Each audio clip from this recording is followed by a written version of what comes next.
Gaijin's looking to rework airplane deaths and night battles according to the roadmap, and they'd like your feedback.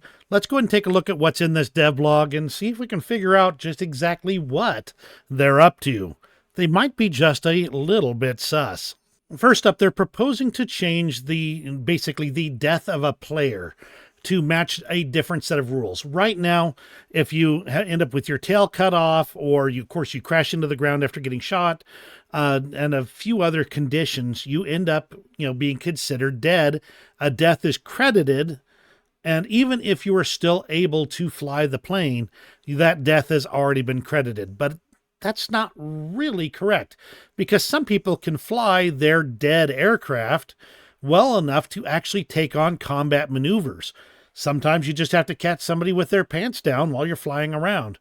So this gives a new status instead called severe damage.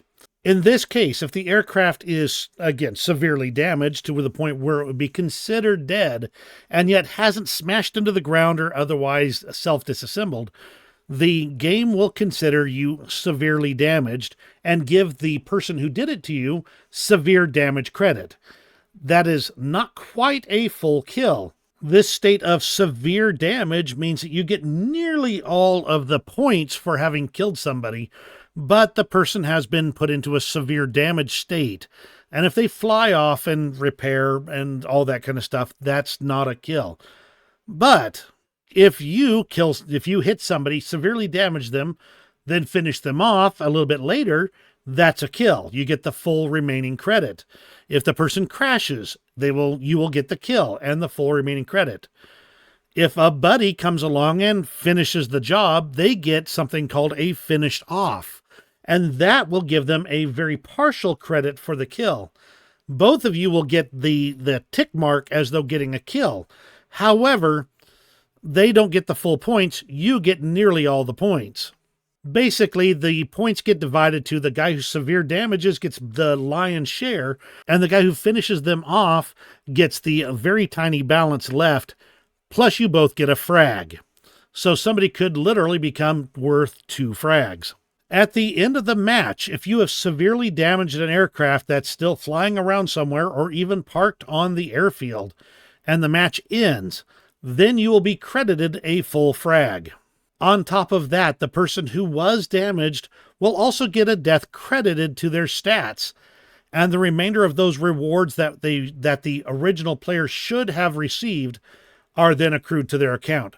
So they get all the points for a frag, for a kill, and you end up with all the detriments of a death. They're asking for your thoughts on this proposed design, so I'll have the link in the description so you can give your feedback to Gaijin and let him know what you think. About my only concern is that if you have managed to bring an aircraft back to the airfield and land it, that should no longer be considered a death.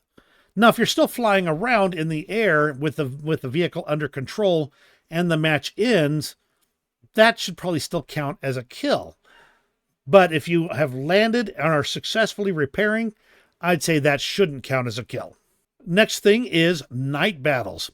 Now, obviously, they've already taken night battles pretty much out of the game. They're going to be putting an option in so you can select night battles as one of the things you'd like to do. But it'll only be available in ground realistic battles. Plus, that option will be enabled by default.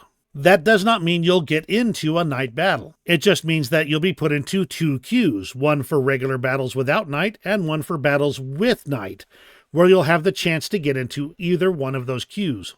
The chance of getting into a night battle will be approximately the same as before night battles were turned off. But they'll only be available for rank 10.0 and above. So if you've got an 8-point-something vehicle with night vision or thermals, there aren't a lot of those, I don't think. But if you have one that's low in BR, you will not be able to get it into night battles unless you deliberately up-tier it up to the 10.0 ranking. Something that's not clear is whether if you're at 9.0, you can be up-tiered and go into a night battle. So we're looking for clarification on that. They're adding on some extra rewards, like cosmetic items is mainly what they're doing. A loading screen, titles, a decal, 3D decorations, and player icons. Basically, you'll have some options and you'll get some progress towards those things. Idea being, hey, we can diversify the matches some. We can have some night battles going on. You can choose whether you want to or not. There'll be some tiny little rewards just to make it fun and extra interesting for you, but it's not going to be a big game-changing thing for you if you decide not to participate in night battles. Once again, link in the description below. It's the same link for both. And take a look at it and pass your thoughts on to Gaijin about what you think about it.